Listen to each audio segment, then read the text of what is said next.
France Maghreb 2. Bonjour à tous, ravi de vous retrouver sur France Maghreb 2. C'est votre grand forum jusque 18h30. Bienvenue à tous, j'espère que vous allez bien. Vous êtes en pleine forme? Eh ben oui, on est bien. Jusque 18h30 avec tout à l'heure l'ami Amar pour l'éphéméride et les quelques événements à retenir, et notamment l'anniversaire d'un certain Jacques Chirac aujourd'hui, qui a 84 ans. Bon anniversaire, monsieur Chirac. Le grand forum avec donc autour de cette table. Pas tout à fait au complet pour l'instant, mais les femmes se font désirer, c'est bien connu. Sofiane Lagdari, comment ça va, Sofiane? Bonjour Christophe, bonjour à tout le monde, bonjour à toutes les auditrices et tous les auditeurs. Ça va? Avec nous aussi Hicham Terak. Salut Hicham. Salut Christophe, ça va? Bienvenue. Merci, bonjour à tous. Ravi de te retrouver en tout cas et te compter, je l'espère, parmi l'équipe et la team du Grand Forum qui s'agrandit de jour en jour. Et Madame Sabrina Artis qui, donc comme je le disais, se fait attendre. Le j'aime ou j'aime pas tout à l'heure pour clôturer cette émission, bien sûr. Le coup de cœur de Monsieur Lagdari sera quoi aujourd'hui? Moi, le coup de cœur, ça va être pour l'agence spatiale algérienne qui vient d'envoyer 3 satellites depuis 3 mois et on vient d'avoir les premières images de ces satellites. Magnifique. Ouais. Monsieur Terak, qu'est-ce qu'il a un coup de cœur?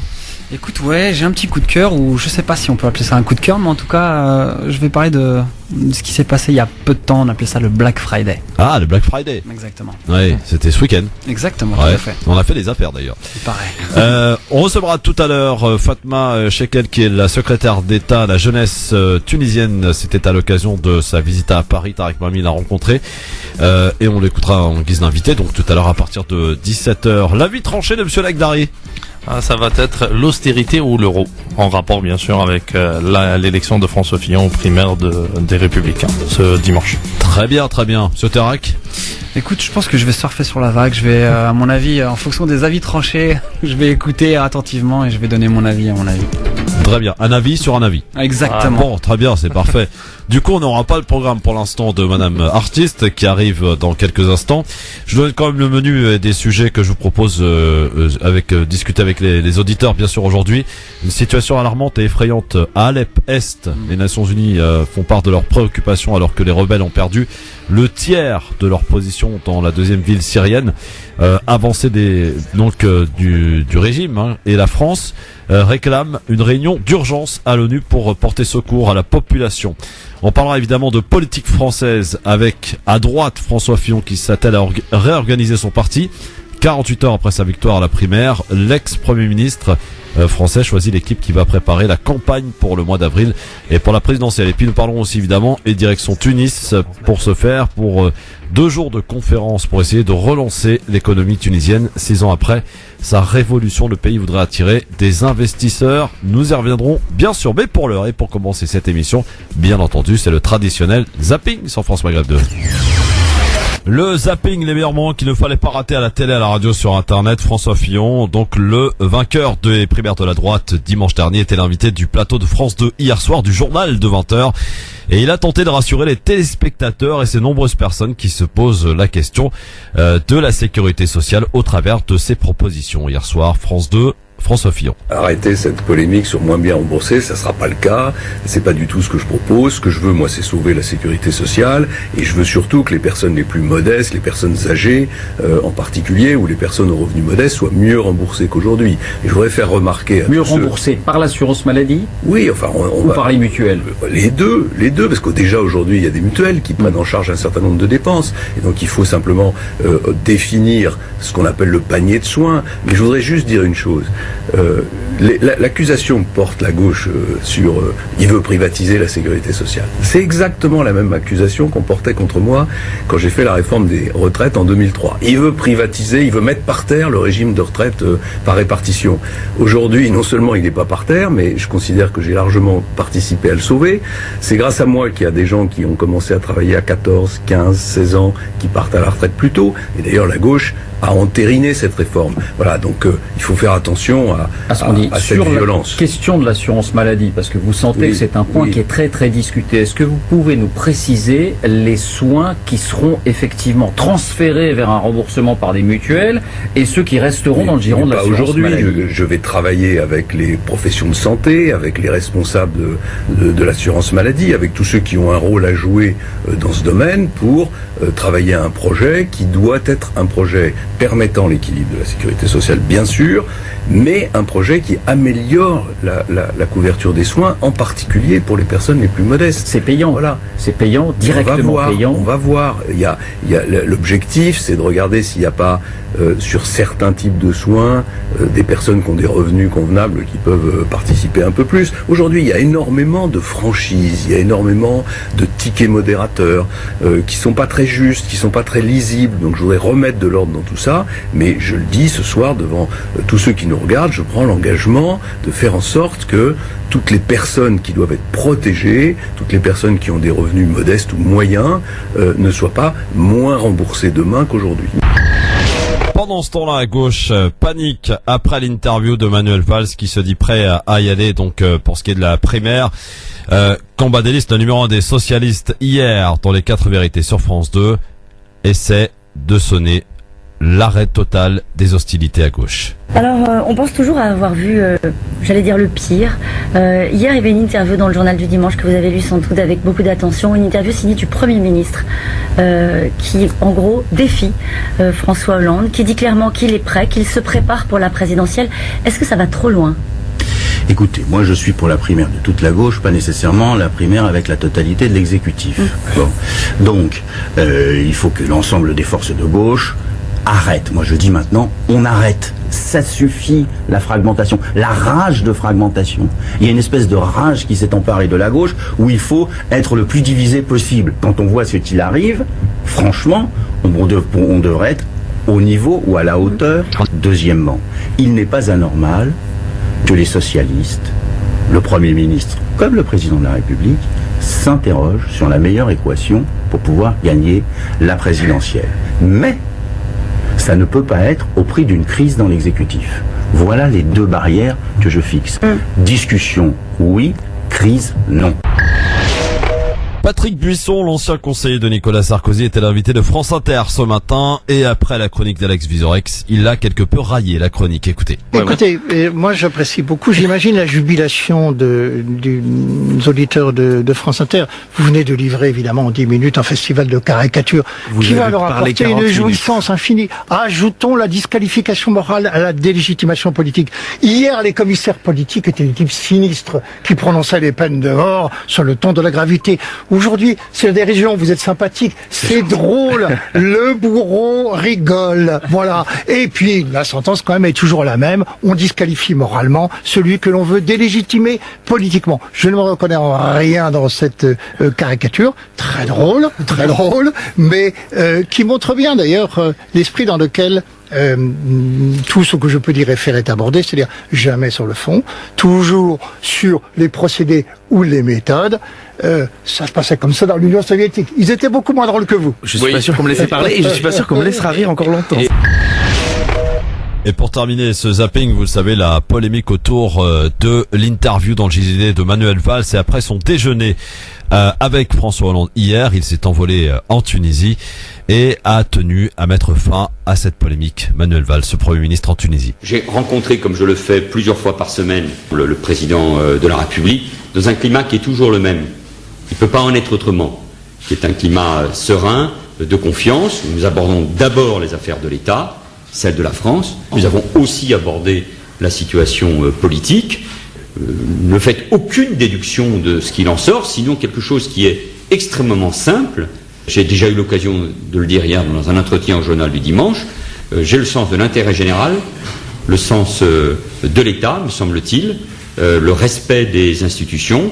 Il est hors de question qu'il y ait la moindre crise institutionnelle. Il ne peut y avoir aucune confrontation politique au sein d'une primaire entre le président de la République et le Premier ministre, même si je comprends tout à fait ces débats. Personne ne peut avoir le moindre doute sur le fait que le président de la République et moi partageons le même objectif, d'abord la France et bien sûr celui de la gauche réformiste. Voilà, c'était le zapping que personne n'a écouté dans cette équipe, je tiens à le dire tout de suite. Sofiane, Hicham et Sabrina qui est arrivée. Comment ça va, Sabrina? Ça va et toi? Ouais, ouais, comme bonjour toutes les femmes, tu te fais attendre. Hein. Bah écoute, pourquoi est-ce que je vais déroger à la règle Exactement. En même temps. Alors écoute, j'ai entendu la voix de Valls, j'ai enlevé le casque, tu m'en voudras pas? Ouais. Alors, est-ce que vous avez suivi ce qui s'est passé ce matin en Tunisie avec Valls? Les garçons. Non, mais attendez, il a fait une bourde de valse, c'est un truc Au lieu de ouf. dire SFC, il a dit un gros mot. Il a dit un gros mot en tunisien. Non, sérieux? Ah, non, j'étais pas au courant. Mais voilà, après, à vous de chercher, hein. Voilà. C'est pas compliqué. Mais c'est pas compliqué du tout, absolument. Ça lui va bien. Non, Sabrina. Sabrina, quel est ton programme? Alors cette fois-ci, je vais pas m'en mêler les pinceaux. Donc mon avis tranché, fatalisme quand tu nous tiens. Ouais. Et ton coup de cœur? Et mon coup de cœur, c'est j'ai envie de donner un petit coup de pouce à une association qui récolte des jeux pour des enfants qui sont atteints de cancer le 10 décembre. Donc j'ai envie de proposer à nos auditeurs Le 10 décembre ou le 11 décembre? Samedi 10. D'accord, ok. Samedi 10. Parce que j'ai un truc qui ressemble. Bon, d'accord. Ouais, non, samedi 10. Très bien. Eh bien, c'est parti. On est là. Hichem Tirak qui est avec nous. Oui, bonjour. Voilà, rebonjour Hichem. Rebonjour. Pour resituer un petit peu aux auditeurs, Hichem qui était déjà venu dans le studio, mais pour une autre affaire Exactement. plus personnelle. Beaucoup plus personnelle. Des nouvelles de ton papa? Écoute, pour l'instant, pas grand-chose. En toute honnêteté, on va dire que la recherche a pris une autre forme. À savoir, c'est qu'aujourd'hui, on est plus sur sur quelque chose de plus administratif. Ouais. Moi, j'ai un deuxième combat, mis à part la recherche de mon père proprement dite, c'est d'essayer de remettre un système, un dispositif qui permette aux gens, justement, qui sont dans le même cas que moi, d'être aidés par l'État, entre guillemets, ou par une institution, de manière, voilà. Et ton Facebook? Toujours le même? Toujours le même, Ipticart. Sinon, ça c'est le personnel, mais sinon il y a la page, la fanpage. La page, très important. Ouais, exactement. C'est recherche Tarak Almiki. Voilà, tout simplement. Très bien. On est de retour très vite avec les avis tranchés, avec les auditeurs aussi. 01 40 33 9000 et on va parler évidemment de la situation catastrophique. C'est peu de le dire du côté d'Alep, puisque évidemment qui paye en premier lieu? Les civils qui fuient Alep, bien sûr, qui sur l'avancée militaire, c'est la Russie et l'armée syrienne donc de Bachar el-Assad qui reprend progressivement et très vite d'ailleurs Alep. Les rebelles donc reculent. On y retourne dans un instant. Merci d'être avec nous sur France Maghreb 2 avec ce grand forum. Je rappelle qu'à 17h, nous recevrons la secrétaire d'État chargée de la jeunesse tunisienne qui était en visite à Paris. Tarek Mami l'a rencontré et interviewé. Donc, et en Tunisie, d'ailleurs, se passe des choses aujourd'hui. Petite info, mon cher ami Sofiane, Sabrina et Hichem. Oui. Manuel Valls, vous avez suivi un petit peu cette affaire. Hollande très énervé par l'interview qu'il a accordée au JDD, dans laquelle il entend dire qu'il va partir au combat et se lancer dans la primaire. Il y a eu un déjeuner hier avec le président de la République à l'Élysée, comme d'ailleurs fréquemment chaque semaine. Sauf que celui-ci, apparemment, c'était plus la soupe à la grimace qu'autre chose. Et il devait, selon toute vraisemblance, annoncer sa démission hier. Sauf que cette démission a été, a priori, d'après nos informations, reportée. Sofiane, tu me confirmeras, puisqu'il devait partir en Tunisie, un voyage qu'il ne pouvait pas annuler, très important. Et a priori, on se dirige quand même, on maintient cette info, vers une démission du Premier ministre Manuel Valls, qui entend partir en solo, j'allais dire, à la primaire, que le président François Hollande aille ou pas. À cette primaire. Tu peux confirmer ça, Sofiane? Moi, personnellement, j'ai pas d'autres infos à part ce qui a été annoncé dans le Parisien, comme quoi que la démission elle était imminente. Oui. Et l'intervention du porte-parole du gouvernement, Stéphane Le Foll, où il parlait d'une crise institutionnelle. C'est ça. Et mettre un peu de pression à Valls, soit il démissionne et il va au combat comme tu le dis, ou bien il continue à être fidèle à François Hollande. Et selon nos informations aussi, je peux vous confirmer que a priori, il y a 90% de chances pour que Hollande y retourne. Ah, c'est oui. C'est quasiment acté. Hein. Je trouve pas ça étonnant, moi. Le culot a trouvé son prophète. Ça veut dire, non mais la question qu'il faut se poser aujourd'hui, est-ce que François Hollande est le seul à pouvoir rassembler aujourd'hui? Si tantôt il rassemble déjà, c'est une vraie question. Je pense qu'il a, je suis sûr certain qu'il y a des gens qui... Il y a des gens aujourd'hui qui disent que François Hollande, son bilan n'est pas si mauvais que ça, ce sont des gens qui disent ça, et que c'est le seul à être capable aujourd'hui de rassembler. Encore. Moi, citez-moi quelqu'un d'autre à gauche qui est capable de rassembler. Je vais reprendre par exemple les propos de Cohn-Bendit où il dit s'il n'y va pas, c'est-à-dire un président qui est en activité, il ne se représente pas, c'est humiliant. S'il va dans les primaires et il va pas faire plus que 5 ou 10%, c'est une humiliation 2 fois 2. Ou bien s'il y va directement solo sans passer par les primaires, il va se faire 1 ou 2% à la copée. T'as oublié une hypothèse. Oui. C'est effectivement, il va à la primaire, mais en face, il y a personne, donc il gagne. Non, mais Montebourg, il s'est déclaré comme un candidat à la primaire. Oui. C'est inévitable. Mais vous avez le côté gauche, vous avez Philoche, Benoît Hamon, qui veulent aller vers les primaires, mais eux, c'est surtout, ils vont aller vers le côté gauche, l'extrême gauche, c'est-à-dire vers Montebourg. En tout cas, alliance après avec Mélenchon. On ira les interroger puisque à l'occasion de cette primaire de la gauche, on va lancer une émission, toujours le Grand Forum bien sûr, mais on va aller à la rencontre de ces personnes qui se présentent à cette primaire pour aller leur poser nos questions. Voilà, on va y aller avec nos questions. Mais déjà le fait d'accepter les primaires, c'est déjà bien. Au moins il n'a pas imposé à passer directement en force. Comme ça, ouais. Déjà, il a accepté les primaires, c'est déjà bien. Hichem, Hollande. Je pense qu'ils sont un petit peu dans l'obligation de calquer le modèle de droite. Ouais. En plus, c'est eux qui ont commencé par les primaires. Alors, exactement. Est-ce que finalement, le résultat de la droite va un peu changer la donne à gauche? Ah oui, ils sont dans l'obligation. Après mon avis tranché, ça sera dans ce sens-là, Christophe, ou le programme cohérent de François Fillon, qu'on soit pour ou contre, il impose à la gauche de présenter un programme économique à l'opposé. J'aime la subtilité, le programme cohérent de François Fillon, qu'on soit pour ou contre. Déjà, on a compris. Ça va être chaud, parce qu'en ce moment, il y a on entend certaines choses sur son programme. Mais il a fait déjà un espèce de rétropédalage, hier sur France 2, sur la Sécu, on l'a écouté dans le zapping. Sur la Sécu, il dit que personne ne sera perdant, etc. Alors c'est pas ce qu'il avait proposé, je veux dire. Enfin, moi j'ai une question. Oui. Ça inquiète personne justement ce discours politique schizophrénique, parce qu'on est en train de parler d'une personne qui prétend à la présidence et qui arrive et qui dit quelque chose et qui la semaine d'après dit autre chose. Donc, enfin, ça inquiète personne de se dire qu'en fait là la seule intention finalement c'est de récupérer des voix. Oui, et c'est de rassembler final, surtout. Je pense que c'est le jeu aussi. Mais il le sait très bien qu'il va rassembler quand il va parler. Il y a un discours. On connaît tous le discours fédérateur, on connaît tous le discours qui va unifier, on connaît tous le discours qui va faire le bad buzz et faire parler de toi et te mettre à la lumière. Donc là, clairement, on voit très bien que dans le programme et non pas que de Fillon, là on parle de lui, mais il n'y a pas, franchement pas que lui, mais c'est un programme très le péniste en tout cas, d'arriver, de taper un petit peu du poing sur la table et de ne pas mettre les gens d'accord pour à la fin arriver et puis tenter de les mettre d'accord. Donc je trouve ça un petit peu hypocrite de se dire oui, mais bon, en même temps, il essaie d'avoir un discours qui fédère. Moi, quand il a commencé, c'était pas avec ça. Hypocrite ou pas, Sofiane? Non, personnellement, au niveau sociétal, je pense pas qu'il va faire. Je ne nomme pas que Fillon, attention. Oui. Hein. Non, moi je fais pas la défense de Fillon. Moi je dis juste au niveau du programme sociétal, il fera jamais un rétropédalage parce qu'il est il essaye d'attraper les électeurs du Front National. Voilà. Et en plus, maintenant, il a mené une campagne de primaire de droite. Alors, il a parlé à son électorat. Et maintenant, vu qu'il a vu, il y a certaines réformes au niveau, par exemple, la sécurité sociale, il a vu que c'était pas vendeur. Ça ne pouvait, il y a énormément d'indignation, y compris de son camp. Quand on entend aujourd'hui Henri Guénaud. On parle des fonctionnaires aussi. Là, ça fait mal aussi. Même les fonctionnaires, il y a certains côtés au niveau libéral, ils sont contre, il y a une idée anti-fonctionnaire, mais au niveau, pour fédérer, c'est ça la sécurité sociale, où il était très ambigu, où il parlait énormément de privatisation de certaines maladies. Il a utilisé certains termes, petite grave maladie ou petite maladie, c'est-à-dire la bobologie. Mais qui va définir la maladie grave de la maladie? C'est ça. Voilà. Et il a commencé à rétropédaler hier déjà dans le JT de Pujadas. Il a fait un peu la Trump quelque part.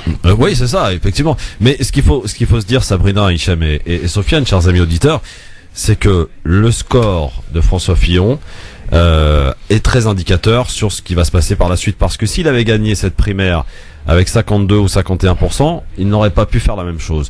Aujourd'hui, il a été conforté par son programme, par ses idées, par son électorat, effectivement, comme le disait Sofiane. 66,5 quand même, c'est pas rien, c'est pas une petite victoire, c'est une grande victoire. Est-ce qu'on pourrait dire que pour lui, il se sent un petit peu en terre conquise?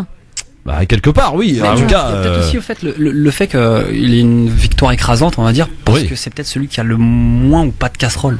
Je pense que c'est aussi important de le dire. Juppé, pour l'instant, faut pas oublier. Merci qu'il a Christophe. Pour l'instant, voilà. Parce qu'à mon avis, on va y retrouver très rapidement. Il s'est fait oublier qu'il était Premier ministre. Merci Sofiane. Quand on pense à Sarkozy, quand on pense à Juppé, on sait qu'il y a un gros passif derrière. Et d'ailleurs, en parlant de Sarkozy, vous avez suivi cette affaire? Alors, info intox, on sait pas, mais il y a des tracts qui ont été distribués cette nuit à Paris. Qui indique que Sarkozy pourrait y aller seul à la présidentielle, se présenter. Ah, ça, c'est des militants pro-sarkozystes qui n'arrivent pas à digérer leur défaite, je pense. C'est juste. Tu l'imagines mal, Sarkozy? Non, pas du tout. De manière isolée, y aller? Voilà, le coup de pied qu'il a eu. Voilà, le coup de pied qu'il a eu aux primaires, voilà, sauf il veut jouer à la Hollande, ça c'est autre chose. Déjà dans les primaires, il a pas pu avoir il a eu 20% sur 4 millions d'électeurs. Ça veut dire ça le veut poids. tout dire, ça veut tout dire. Qui connaît bien, qui a l'air de bien connaître la politique. Est-ce que tu as des nouvelles de Copé ou pas? Copé, c'est tout avec son pain au je chocolat. crois qu'il a ouvert une boulangerie. Absolument. Exactement. Un mot exactement. Chocolatine. Voilà. En fait, il a même pas fait le score de prix au pain au chocolat. Moi, j'ai adoré. J'en ai une super, il faut absolument que je la sorte parce que j'ai vu ça sur Facebook, je l'ai trouvée excellente. C'était une petite, il y a eu beaucoup de boutades sur Copé et son pourcentage. En même temps, il l'a cherché un peu. Merci.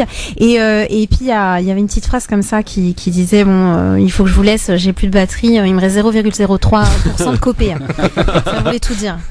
Ouais, il y en a eu plein, Sofiane, là-dessus sur Copé. Ah oui, Copé, mais il l'a cherché. Ça a été la risée du web. Eh ben, je pense, et en plus de ça, il a eu un grand revers qui a Gérard Longuet où il a essayé d'apporter son soutien à François Fillon et tout le monde sait le scrutin au niveau des élections des primaires au niveau pour les LR où il a vraiment volé l'élection de Fillon à la tête des Républicains et on a vu Gérard Longuet vraiment le remettre à sa place comme quoi qu'on n'a pas besoin de son soutien. Allez, avant les avis tranchés, on va accueillir Kamel qui est au standard 01 40 33 9000 pour donner son avis. Il n'a pas pu passer hier, le pauvre Kamel. Salut Kamel. Oui, bonsoir Christophe. Moi déjà, je vous remercie infiniment de nous donner vraiment le seul moyen de s'exprimer. Je vous remercie infiniment et je remercie en général toute cette radio. Je remercie bien sûr Sabrina, Monsieur Soufiane et Hicham. Voilà. Bon, après la neige, qu'est-ce qui se passe? Soufiane, mais j'ai constaté et ça fait un grand plaisir. C'est une occasion de vous voir à l'antenne et je vous pose une question.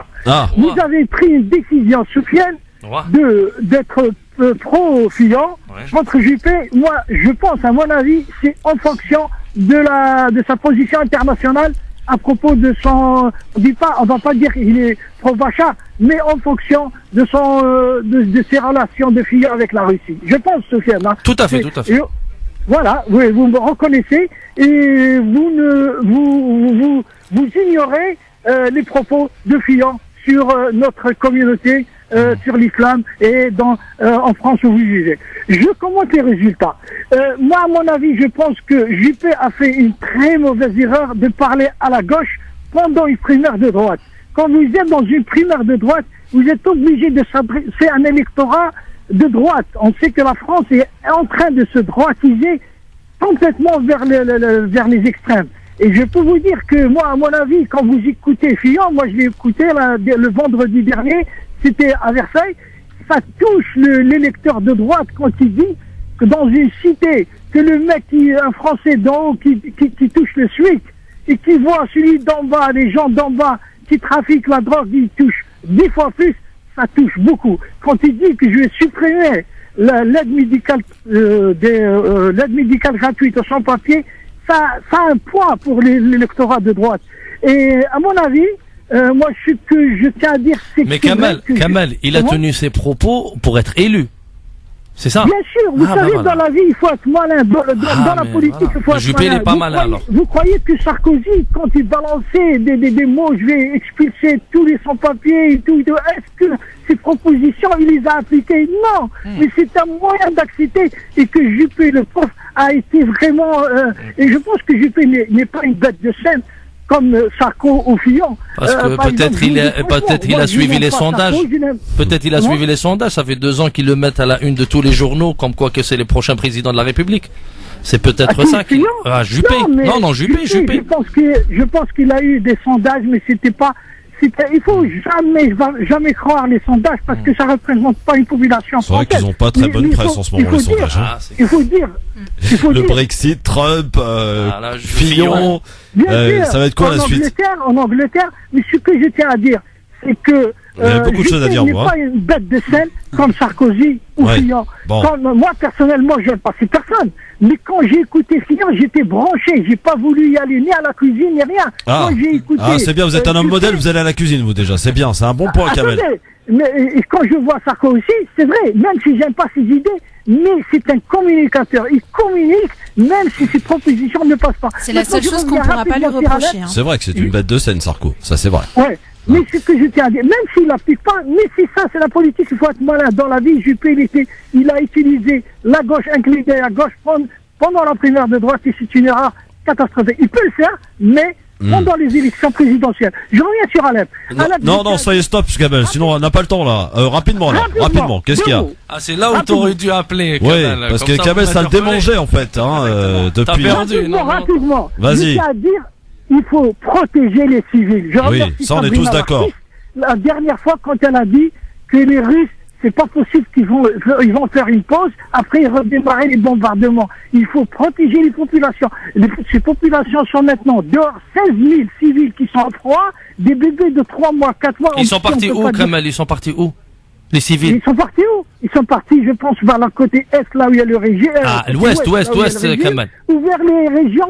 Voilà, il tue son peuple, mais il récupère la population qui était à Halab Est, qui était embrigadée par les terroristes. Je veux dire une chose. Quand vous dites qu'il y a des étrangers qui combattent le régime de Prahachad, ce que vous ne savez pas, monsieur. Oui, dis-moi. C'est que dans l'armée de Bachar, il y a des milices chiites qui viennent d'Afghanistan et d'Irak. Et je vous remercie, monsieur Soufiane. Et à tous. Ciao.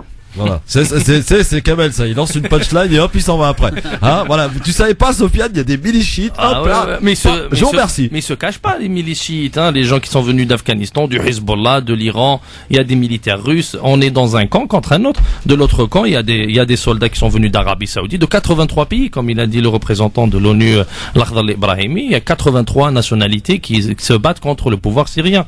Et qui sont venus par les 5 continents mondiaux, du monde à travers la Turquie. Aujourd'hui, ils sont en train de revenir à travers la Turquie. Moi, ce qui m'étonne avec le peu de connaissances que j'ai à ce sujet, donc c'est pour ça que je peux me poser des questions et je vous les pose en même temps, c'est qu'au travers de ce conflit qui se passe en Syrie, évidemment, on a une haine viscérale qui s'abat sur les réseaux sociaux contre les chiites.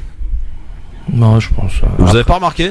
Moi perso, j'ai pas remarqué, non. Ouais, moi j'ai remarqué. J'ai remarqué sur certains sites, sur certains commentaires. Chiites depuis toujours. Exactement. Donc ça oui, mais non, pas particulièrement. Parce que les chiites sont des musulmans, hein. On est d'accord. Oui, pour certains imams, ils les considèrent pas comme musulmans. C'est-à-dire, on a essayé de confessionnaliser un problème politique. Et ça, c'était le travail de l'Arabie Saoudite et du Qatar et tout leur réseau, afin de confessionnaliser ce conflit qui est en vérité politique. Comment vous pouvez avoir une alliance entre la Russie qui est chrétienne orthodoxe, avec l'Iran qui est une théocratie chiite, avec la Syrie qui est un régime laïque, avec tous ces gens-là se sont alliés, que ce pas sur une base de chiisme. Pour l'amour du profit. Voilà, pour l'amour du profit, comme de l'autre côté, c'est clair. Il y a du côté profit, hein. Ouais, on est d'accord. On est clair.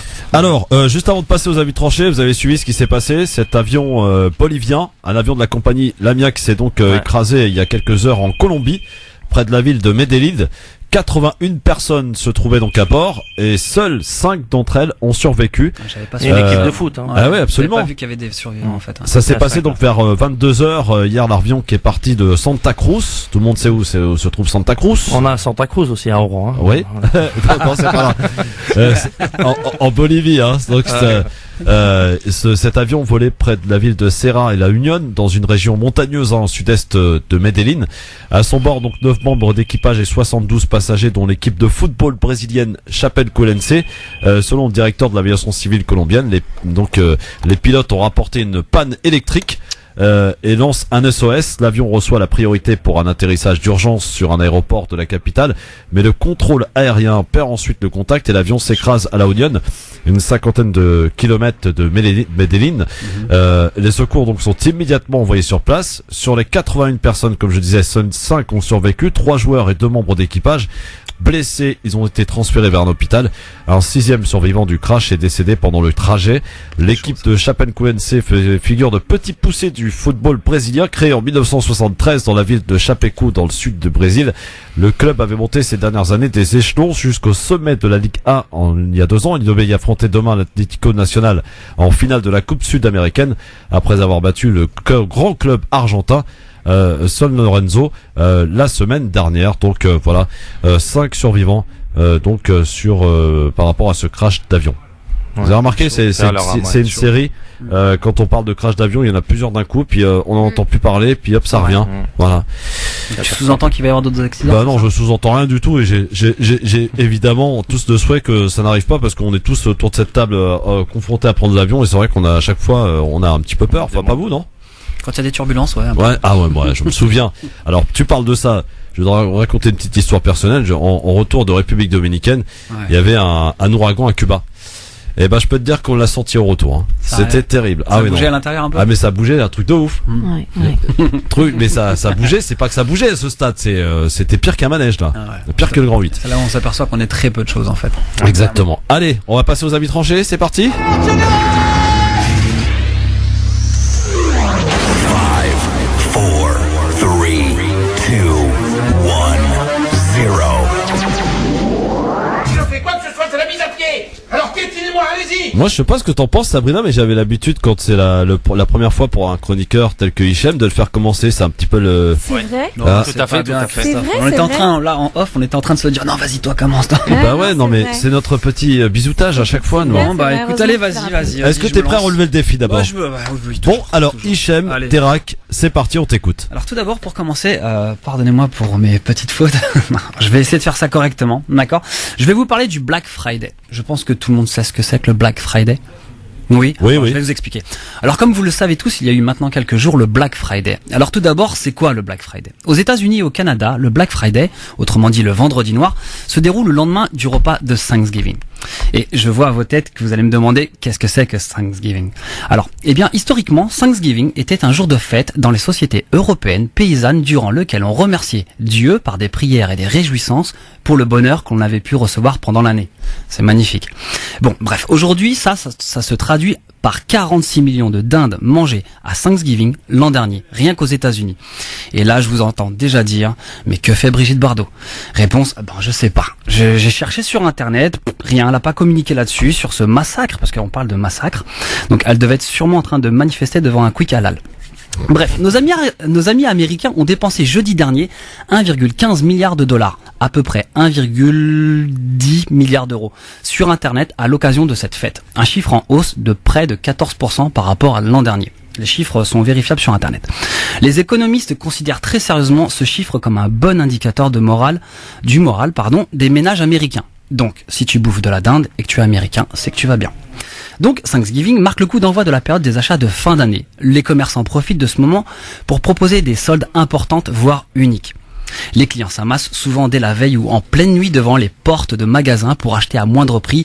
C'est le Black Friday. Et c'est là qu'est le drame. Oui, drame, car je suppose que tout le monde a pu voir les images et vidéos sur le net où on voit une foule de gens amassés devant les grilles des magasins prêts à forcer l'entrée. Certaines personnes risquent leur peau pour une télévision pas chère. D'autres sont prêts à tout pour obtenir des produits moins chers. Même à se battre ou à se faire arrêter par la police. Certains sont blessés par des chutes d'objets identifiés. Certains se font marcher dessus. D'autres se font gentiment tabasser. Mais ne vous inquiétez pas, le client est roi. Pas mal. Dis donc. J'ai même pas fini. Ah bon? Attends, le mec. C'est le Black Friday. Hein. Exactement. Pardon. Et chaque année, c'est le même carnage. Devant les soldes monstres proposés par les magasins ce jour-là, les Yankees deviennent totalement fous. Et vas-y que je te pousse, que je te marche dessus, je t'insulte tranquille. Tout ce qui se trouve sur leur passage sera piétiné. On se croirait dans un bon vieux western. Tu sais, quand les cow-boys chassent le yak à la tombée du jour dans les plaines infinies de l'Ouest lointain. Enfin, et puis, c'est vrai qu'avoir un deuxième grille-pain et payer son PQ 3 fois moins cher que d'habitude, ça vaut bien un coup de couteau ou une bonne bagarre devant les enfants. Et puis ça vous permet d'être heureux. C'est là qu'est le drame, messieurs, mesdames. Car quand on voit la furie et la folie pour l'achat à tout prix, quand on voit à quoi est rendue notre civilisation, où sont nos valeurs? Elles sont bradées, soldées?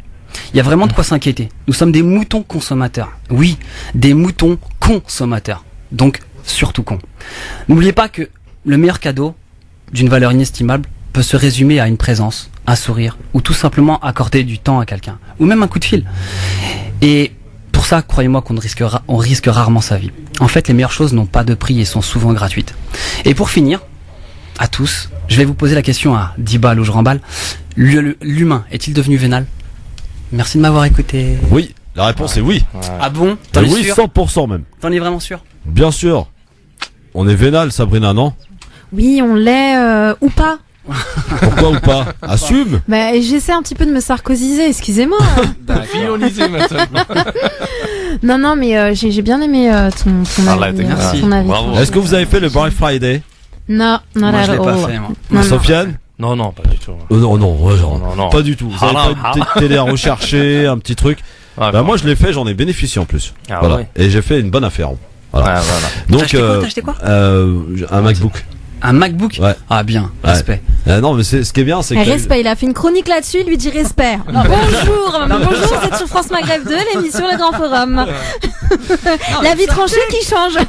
Tu vois, là, je tranche de temps en temps un petit peu à côté, un petit peu à droite. Et les tu vois. chiffres, voilà. Ah, et c'est vrai que Brigitte Bardot, elle est silencieuse. Hein. On l'entend pas. Non. C'est bizarre, je sais Bah, pas. c'est les moutons qui la dérangent. C'est pas la dinde. C'est l'indignation à géométrie variable. Voilà. Comme beaucoup d'ailleurs dans ce pays. Comme beaucoup. Ouais. De plus en plus d'ailleurs. Allez, dans un instant, la vie tranchée de Sofiane Lakhdari et de Sabrina Artist avant de recevoir la secrétaire d'État à la jeunesse tunisienne, interrogée par Tarek Mami, et avant de partir du côté d'Alep pour des vraies informations, pas des informations à la Kamel. Non, je plaisante. À tout de suite.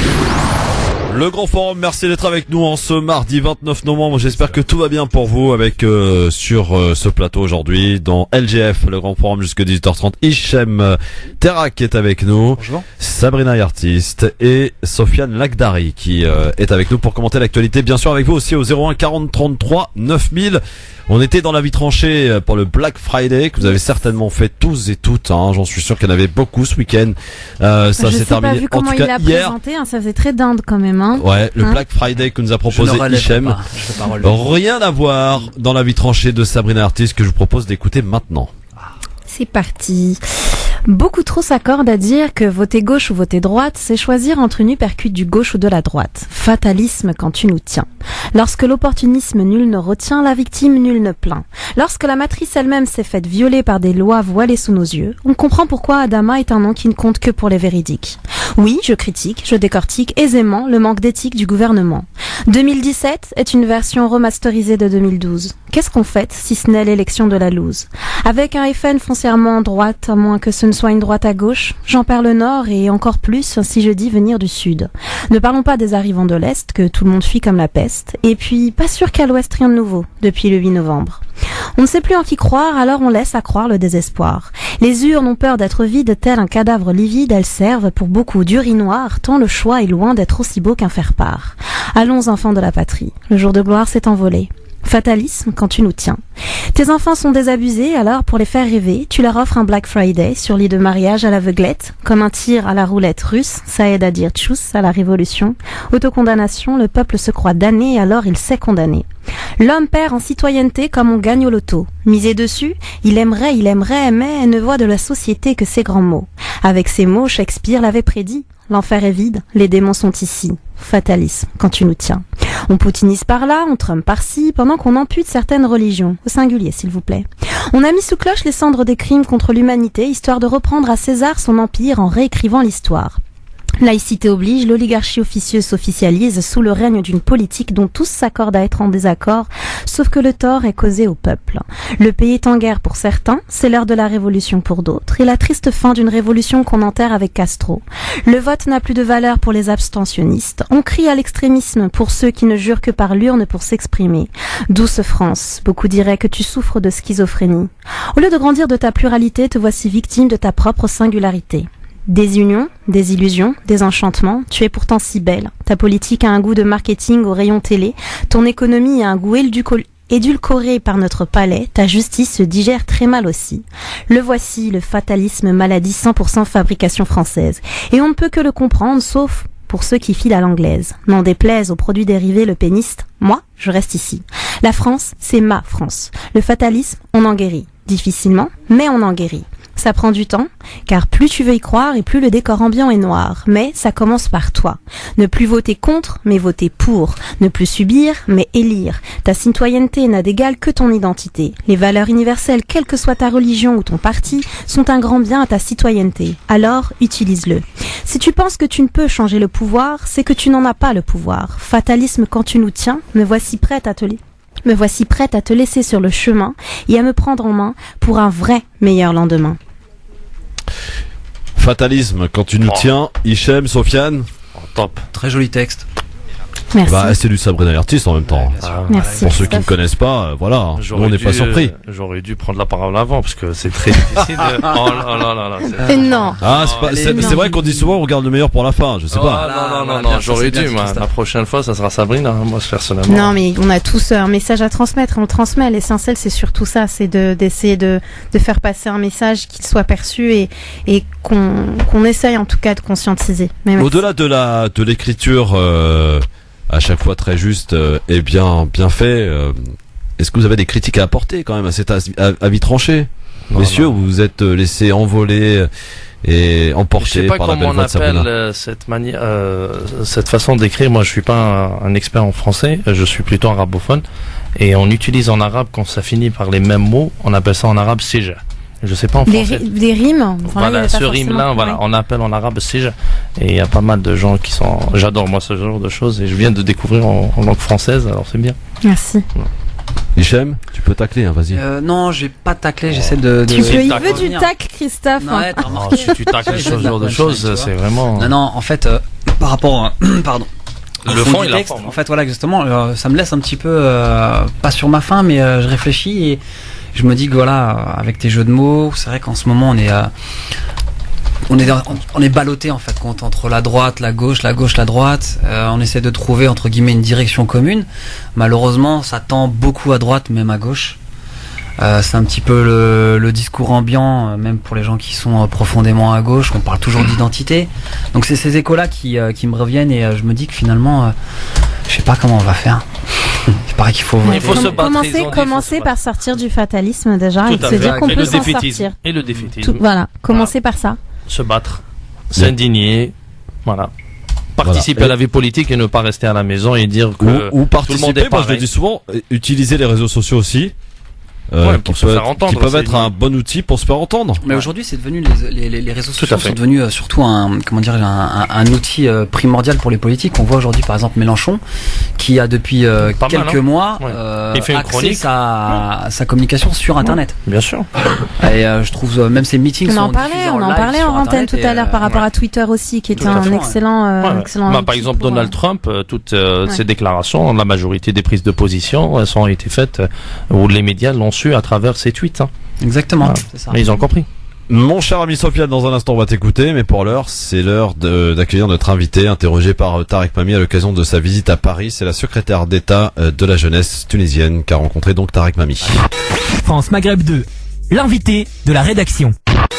Madame le secrétaire d'État à la jeunesse en Tunisie, Faten Khalel, bonjour, bienvenue sur les ondes de la radio France Maghreb 2. Vous êtes à Paris aujourd'hui pour vous adresser à la jeunesse tunisienne de France, ou plutôt pour écouter ce que la jeunesse tunisienne de France a à vous dire. Pourquoi ce premier voyage ?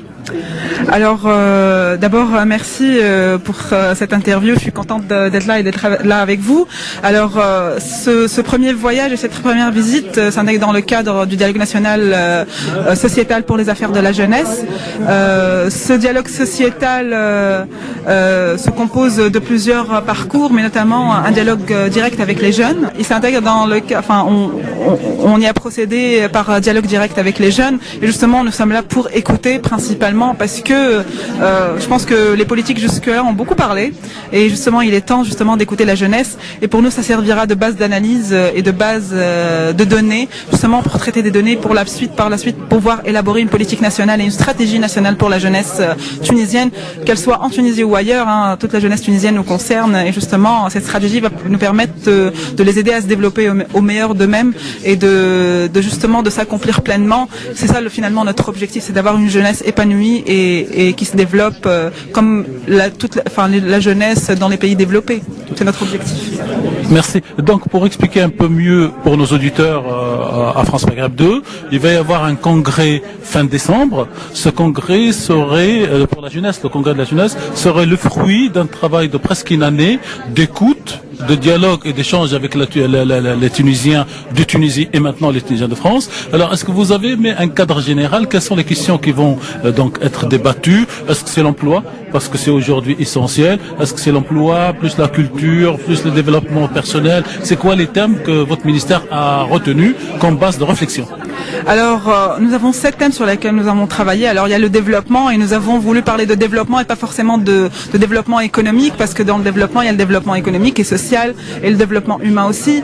Donc, plusieurs aspects du développement, pas forcément non plus le chômage ou le travail. C'est un aspect, ça c'est un aspect du dialogue, c'est le premier thème. Le deuxième thème, c'est la citoyenneté, qui est un thème très important, surtout en Tunisie après la Révolution. Il y a aussi le thème de la santé et des comportements à risque, qui concerne beaucoup la jeunesse, qui est forcément sujette à des risques assez importants. La technologie, la culture et les loisirs, l'immigration, qui est un sujet important de part et d'autre de la Méditerranée, que ce soit les Tunisiens qui sont en Tunisie, qui veulent partir, ou les Tunisiens qui sont ici et qui sont en mal justement d'intégration dans leur pays d'accueil ou leur pays de départ. Il y a les problématiques du radicalisme et de la violence qui sont importants aussi. Donc on a plusieurs thèmes sur lesquels on travaille, 7 thèmes principalement, ceux que je viens de décrire. Et par la suite, on part avec justement ce diagnostic autour de ces 7 thèmes pour le dialogue national qui va rassembler les partis politiques et les associations et la société civile tunisienne. Et justement, d'abord pour valider ce diagnostic, parce qu'il va falloir quand même se mettre d'accord. Et puis, va falloir aussi définir les axes stratégiques sur lesquels justement tous les partis politiques et toute la société civile veut travailler, parce que c'est important aujourd'hui de se mettre d'accord et d'avoir cette méthodologie participative et cette méthodologie du consensus dans laquelle on s'est spécialisé la Tunisie depuis 2011. Donc voilà, ça nous paraissait très important pour que par la suite, quand on élabore la stratégie, qu'on nous dise pas que on a consulté personne. Je pense que là, avec une base de données de 40 000 participants au dialogue, qui est assez importante quand même, avec une participation de 700 personnes au congrès, avec justement les représentants des partis et de la société civile, je pense que là on aura rempli notre devoir en termes de consensus et d'éléments participatifs. Ici à Paris, beaucoup de questions ont été soulevées, mais beaucoup ont insisté sur l'absence d'un centre culturel tunisien à Paris.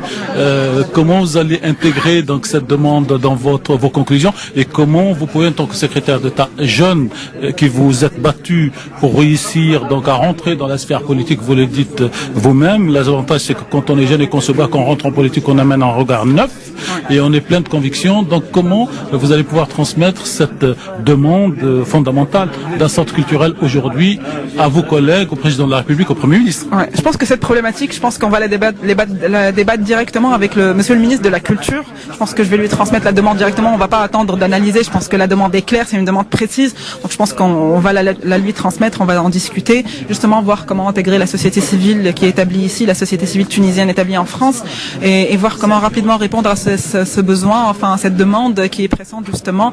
Donc là, je pense que c'est clair et précis. On va pas y passer, enfin on va pas y aller par plusieurs chemins. Dernière question, quel message vous adressez à la jeunesse tunisienne en France à travers notre radio France Maghreb 2 et éventuellement dans un sens plus large à toute la jeunesse maghrébine, franco-maghrébine, parce qu'on sait qu'ici en France, toute cette jeunesse travaille ensemble au-delà des frontières de chacun des 3 pays. Je leur dis que on pense à eux, même si des fois ça se voit pas beaucoup, peut-être à cause de problèmes d'organisation, à cause de problèmes d'organisation, de budget, ainsi de suite. Donc, mais je pense, on pense à eux énormément. On a 700 000 Tunisiens en France, c'est très important. 750 000 Tunisiens en France, c'est carrément un gouvernement. Voilà, c'est un gouvernement en plus. Donc, on pense à eux. Peut-être la manière n'y est pas, mais on s'en excuse. Mais justement, on va essayer d'améliorer notre rendement et nos services envers eux, et essayer de travailler justement avec eux et d'arrêter avec cette dichotomie de Tunisiens en France, Tunisiens en Tunisie. Il y a des Tunisiens, point barre, et on doit les traiter partout de la même manière. Merci Madame Faten Khalel, secrétaire d'État à la jeunesse en Tunisie, aujourd'hui présente en France. Merci. Voilà, et évidemment, se passe des choses en ce moment en Tunisie, puisque la Tunisie est en recherche perpétuelle d'argent, bien sûr, pour reconstruire son pays. Et pour les Français, les sociétés françaises, pour investir. Ils sont pas en train de mendier, les Tunisiens. Il n'y a pas que les sociétés françaises. Exact. Voilà. On va passer maintenant au dernier avis tranché pour aujourd'hui, celui de Sofiane Lakhdari. Ouais, qui va être plutôt terre à terre. Alors, François Fillon veut en réalité adapter complètement la France au cadre de l'euro. Ses propositions sont cohérentes, qu'elles concernent l'âge de la retraite, la durée de travail, l'alourdissement de la fiscalité, la diminution drastique du nombre de fonctionnaires ou la réforme de la sécurité sociale. Mais si ces propositions sont cohérentes, elles sont aussi catastrophiques. En réalité, non seulement pour la France, mais au-delà pour les pays européens qu'elles enfoncent encore un peu plus dans la dépression. Elles entraîneraient une forte hausse du chômage en France et auraient des répercussions désastreuses dans toute l'Europe. François Fillon a pour point de vue que l'euro est irréversible et qu'il nous permet de construire un cadre commun en Europe. Je pense, et je le redis, que rien n'est irréversible et que l'euro conduit en réalité l'Europe à sa destruction d'abord économique mais aussi politique. Beaucoup de personnes se sont toujours opposées et pour des raisons argumentées à la montée d'une Union européenne supranationale dont on voit bien aujourd'hui qu'elle est antidémocratique et liberticide, mais dont surtout on peut constater qu'elle mène les peuples à la misère et à la régression sociale.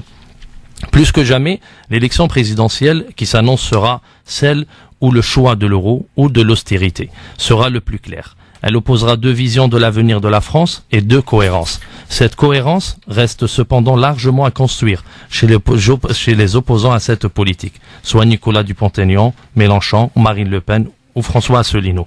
Que cela soit possible n'est pas encore certain.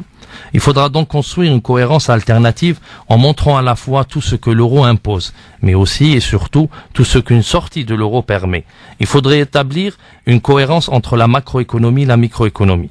Il faudra établir une cohérence entre cette sortie de l'euro et les comptes sociaux, et montrer comment un retour à une forte croissance conduira à un rééquilibrage et à la stabilisation des dits comptes. Il faudra tirer toutes les conséquences de cette sortie de l'euro quant aux lois sociales, en particulier abolir la fameuse loi travail, dite loi El Khomri. Sur la base d'un projet cohérent qui articule à la fois le volet économique et le volet social, qui redonne à notre pays sa dynamique dans le concert des nations et lui permet de faire de véritables propositions, tant par rapport au conflit qui aujourd'hui ensanglante le monde, que par rapport à la nécessaire coopération entre les nations européennes. On pourra s'opposer au projet de François Fillon, le déconstruire et finir par le battre. Tel doit être notre objectif. Sofiane Nagdari, Hichem, Sabrina, commentaires, réactions. Donc si je comprends bien, toi, tu penses qu'on devrait sortir de l'Europe, c'est ça? Non, j'ai dit que j'avais dit que j'allais voter François Fillon le vendredi, c'est chose que Kamel m'a reproché, mais que j'assume pleinement. Et j'ai dit que le projet de François Fillon, il était clair. Il n'y avait pas d'ambiguïté. C'était un programme libéral sur le plan économique et conservateur sur le plan sociétal. Maintenant, au niveau de la gauche, de nous proposer un même programme qui est cohérent et qu'on arrête de jouer un peu sur les ambivalences qu'on a vu chez Juppé. Mais il faut savoir que le programme de Juppé se plaçait au centre aussi, c'est peut-être pour ça. Au centre sur le sociétal, mais au niveau d'économique, que ça soit Fillon, que ça soit Juppé, que ça soit Macron, que ça soit le Parti socialiste actuel, c'est de la même doctrine européiste, atlantiste et domination des directives de Bruxelles. Moi, ce que je dis, c'est que au niveau, ce qu'on va gagner avec Fillon, c'est qu'au niveau de l'élection 2017, ça va être l'économie au centre et on va plus parler de musulmans. Si t'as listé ce qu'on gagnait, t'as aussi listé ce qu'on perdait. Oui, c'est pour ça que je dis, il faut qu'on ait un programme en face, cohérent, et qui va essayer de nous convaincre qu'une sortie de l'euro n'est pas aussi catastrophique qu'on nous l'a dit. Et on a bien un exemple, le Brexit, où on a dit que toutes les bourses vont chuter, etc. Ouais, ça se passe très très bien. Et au niveau, ils ont baissé, ils ont eu un contrôle de leur monnaie, et maintenant ça se passe très très bien. Et les anglo-saxons, par le passé, on comprend qu'ils sont en avance par rapport à nous. Sur beaucoup de choses. Voilà, tout à fait. Sabrina, un petit commentaire? Je relève un petit peu ce que je viens plutôt d'entendre en fait. Déjà merci pour cet avis tranché et c'est vrai que moi quand j'entends que le programme de Fillon paraît être le plus alors c'était pas le terme cohérent. Oui, c'était bien ça, merci. Ouais, le plus cohérent, quand je reviens juste là on va aller dans le plus rapide possible, c'est ce qu'on a entendu encore tout à l'heure sur la sécurité sociale. Exactement. On se dit bon, ça, pour moi, cette dichotomie, cette ambivalence un petit peu dans ces propos, n'importe quelle politique, en tout cas, ne caractérise aucune sécurité politique pour moi quand on a un discours et qu'on en a un autre. Le souci c'est que c'est justement tout ce qui fait la politique. Et tant qu'on n'arrive pas à sortir de cela, c'est un souci. Je vais prendre très rapidement l'exemple de l'éducation nationale, où à chaque fois qu'il y a un ministre qui arrive, il se proclame être le messie un petit peu de l'éducation nationale. On touche à tout sauf l'essentiel. et des réformes sur réformes sur réformes. Donc la loi, tu la loi. Il y a la ministre qui a fait une sortie là dernièrement justement, excuse-moi de te couper Sabrina, et qui justement reprenait un petit peu les grandes lignes du projet Fillon au niveau de l'éducation nationale, et ça a l'air d'être juste catastrophique puisqu'on parle surtout de suppression d'emplois, et qu'apparemment ce que j'ai pu comprendre, c'est que l'idée de chez Fillon était que les profs, non, c'était une idée reprise de chez Sarkozy, comme quoi les profs travaillaient que 6 mois dans l'année. Ouais. Donc elle expliquait que justement non, c'était pas le cas. Il faut prendre aussi en compte le travail à la maison, les copies. Et bon voilà, je pense qu'on a tous su. Mais en même temps, on se concentre un petit peu là. On sait qu'on a dévié un petit peu, mais on se concentre un petit peu aussi sur, et comme d'habitude, de toute façon, sur la surface. Là, pour l'exemple de l'éducation. Donc voilà, moi, ce que je voulais juste te dire par rapport à cette terme cohérent. Moi, le terme cohérent par rapport à son européanisme, c'est-à-dire lui, donc quand tu contextualises, moi, il est cohérent avec ce qu'il a comme idéologie. Lui, c'était un homme. Mais en même temps, excuse-moi, permets-moi de faire ces parallèles. Permets-toi, Sabrina. Ouais, bien sûr. Il n'y a pas plus cohérent que Le Pen en termes d'Europe aussi. Non, pas du tout. Au niveau de l'Europe, par exemple, aujourd'hui, au niveau du Front National, celui qui veut sortir de l'euro, ça a été quand même le premier. Mais il l'a jamais dit clairement. On a vu au niveau de leur tract de 2012, il n'y avait pas écrit noir sur blanc comme quoi qu'ils voulaient sortir. Et il y a le tout et son contraire. T'as Philippot qui vient dire un chose. Philippot, tellement on le voit à la télé, on a l'impression que c'est la Miss Météo là. Voilà. C'est chroniqueur. C'est l'homme, ouais. Mais quand je dis aujourd'hui le Front National, il faut savoir qu'il y a deux courants au sein du Front National qui sont en train de se disputer. Il y a le courant de Marion Maréchal Le Pen, qui est plutôt libéral au niveau économique, qui suit son père, et est conservatrice au niveau sociétal. Elle était contre le mariage pour tous, elle a manifesté. Et on a Philippot qui est plutôt côté au niveau économique presque de l'extrême gauche parce qu'il vient du chauvinisme, de Chevènement, mais au niveau sociétal, il est plutôt libertaire. Presque ou libéral, pas au même sens que les socialistes, mais il est pour le mariage pour tous, et c'était la faute, par exemple, une des choses qu'a reproché Jean-Marie Le Pen à sa fille, c'est de ne pas surfer sur la vague de l'anti-mariage pour tous. Ouais. Et pour te dire, c'est que au niveau de l'extrême droite, de la droite de Fillon aujourd'hui, il est parti chercher tous les électeurs déçus du nouveau Front National. C'est-à-dire, il a récupéré ceux qui sont dans le courant. Mais il est parti récupérer surtout le courant de Marion Maréchal Le Pen, qui sont plutôt vers le côté libéral. Et aujourd'hui, maintenant, quand je dis qu'il faut un programme en face de Fillon qui va à l'opposé, mais argumenté et cohérent dans le sens anti-Europe, pour essayer de donner un choix au niveau. Mais ce qu'on va gagner, moi je pense qu'on va pas parler beaucoup d'islam et de burkini ces élections parce que ça concerne. C'est pas une grande perte, hein. Ouais, voilà, tant mieux. C'est pour voilà, maintenant parce que les gens vont parler de sécurité sociale, on va parler de choses. Malheureusement, et je regrette d'avoir à dire ce que je vais dire, mais attendons quand même, parce qu'un petit attentat là avant les élections, c'est très probable, malheureusement. Voilà. Scénario à l'américaine, là, tu nous fais. Oui, mais c'est souvent comme ça que ça se passe, Hicham. Alors, on va quitter un peu la politique intérieure, ne serait-ce qu'un instant, quoique, pour parler aussi de la France qui demande une réunion d'urgence du Conseil de sécurité de l'ONU pour examiner la situation à Alep. Catastrophe humanitaire que vivent en tout cas des civils, des milliers de civils dans la ville syrienne d'Alep Est, où les terroristes, parce que certains les appellent les rebelles et moi le premier, sont en train de plier tout simplement devant l'offensive de l'armée de Bachar al-Assad. C'est le quartier d'Al-Salhour qui a cédé les terroristes, des civils, des milliers qui fuient donc la zone. Pour ce qui reste, les conditions de vie sont plus en plus dramatiques, comme en témoigne Christa Armstrong, qui est l'une des porte-paroles du comité international de la Croix-Rouge, que je vous propose d'écouter avant d'accueillir notre ami syrien justement qui souhaite également nous en parler. À tout de suite. Des personnes qui décident de rester ou qui restent à l'Est continue à augmenter. La situation alimentaire est très précaire. Il devient de plus en plus difficile d'avoir de la nourriture. Simplement, les denrées alimentaires, le coût augmente pour les produits de base comme les fruits, les légumes, la viande, tout ça, ça devient hors de prix et c'est très difficile. Il y a aussi pénurie de médicaments, le problème de carburant également qui est très grave. Effectivement, la situation au niveau d'un côté des hôpitaux devient de plus en plus difficile. Il y a beaucoup de centres qui ont été touchés par la violence qui ne fonctionnent plus. Il y en a d'autres qui travaillent sans relâche pour répondre aux besoins. Il y a aussi des besoins d'évacuation médicale. Et comme vous l'avez mentionné, la situation de fuel et de l'électricité est très précaire. Voilà donc pour les propos de Trim Samson. Donc, on va accueillir le docteur qui est avec nous. Bonsoir docteur. Oui, bonsoir Monsieur Christophe, le chef de l'émission. Ne vous inquiétez pas. Mes amitiés à vos invités et je brûle l'envie depuis des mois et des mois de parler avec mon confrère, docteur Soufiane. Voilà, bonjour monsieur Soufiane. Docteur, ça va? Voilà. Donc là, on va faire court. Donc 2 points rapidement. Point de politique intérieure. Je vous admire, monsieur Soufiane. Je fais pas de la lèche. Bon, ça va aller, là. Et attendez, c'est bien, c'est beau, ça. Quelle déclaration, une déclaration en live, c'est beau, ça. Les choses sont claires. Ouais. Vous avez bien déjà répondu à monsieur Kamal, donc il faut rester droit dans ses bottes. Là, vous parlez très bien. Là, il faut ou être gaulliste, vous avez bien expliqué, bon, je ne vais pas reprendre le temps, et pour ne pas perdre, le temps, ou carrément, donc, vous avez bien parlé de Mélenchon. Il faut pas mélanger. On est à l'intérieur, on est soit des citoyens, on est arrivé, on est nationalité française, soit des Français qui sont nés là. Donc, il faut pas mélanger. Rapidement, chacun va voter sans mélanger. Vous avez bien dit ne pas confessionnaliser tout ça. Voilà. Ça, c'est côté point intérieur. Bon, moi, je cache pas, je suis gaulliste. Bon, après, ça me regarde que moi-même. Mais il faut dire que Fillon, il a trahi un peu son idole, M. Sega. Social. Là, on reprendra peut-être une autre fois pour que M.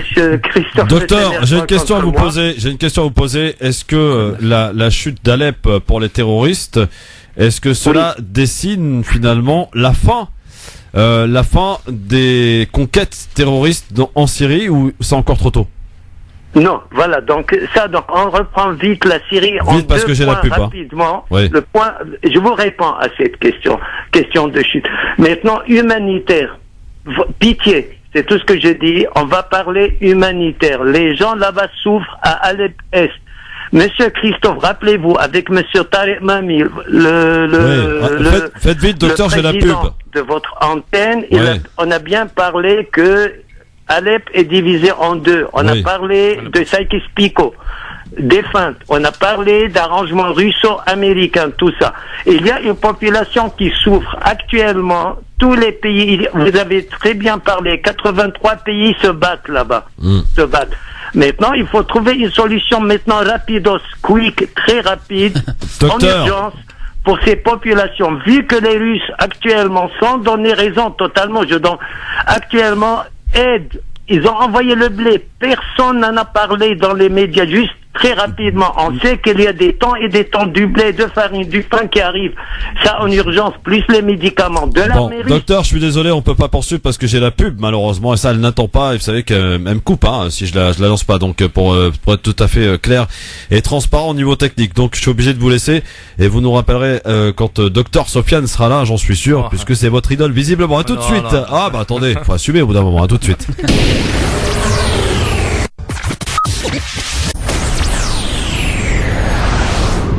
France Maghreb 2. Le grand forum sur France Maghreb 2 avec autour de cette table monsieur Hicham Terak, Sabrina Artiste et également Sofiane Lakdari. Normalement la galanterie a voulu que je commence par Sabrina. C'est marrant, en plus je viens juste de réaliser que tu prononces pas correctement mon nom de plume, Christophe. Qu'est-ce qu'il y a? C'est artiste. Oui, bah artiste. Et artiste, oui. Très Pourquoi cher. j'ai dit artiste? Christophe Non mais Sabrina. Il a dit il parle très très bien anglais. C'est pour ça. That's the reason why. Sabrina Artiste, ok? Voilà. C'est fait ou pas là? Super, ça voilà, me va. nickel. Merci beaucoup, très cher. Mais bon, je suis tellement fan que voilà, je m'en perds. Je m'en mets les crayons. Alors je posais la question tout à l'heure à notre ami docteur que j'ai dû couper malheureusement, mais c'est pas moi, c'est la pub, c'est pas moi. Sofiane, Sabrina et Hicham, est-ce que cette chute donc d'Alep qui se dessine doit être interprétée comme une défaite globale pour ces terroristes donc qui ont pris Alep? Alors je vais juste quand même faire une petite carte, essayer de parler un petit peu de ce qui se passe sur le terrain. Les terroristes contrôlent d'autres territoires moins importants certes d'un point de vue symbolique mais politique, mais des territoires qui comptent tout de même dans le nord et dans l'ouest de la province d'Alep, dans la province d'Idleb qu'ils contrôlent entièrement. C'est le Nosra qui a les mains entre les mains. Oui, mais sur des terroristes. Voilà, mais non, mais je parle bien des terroristes.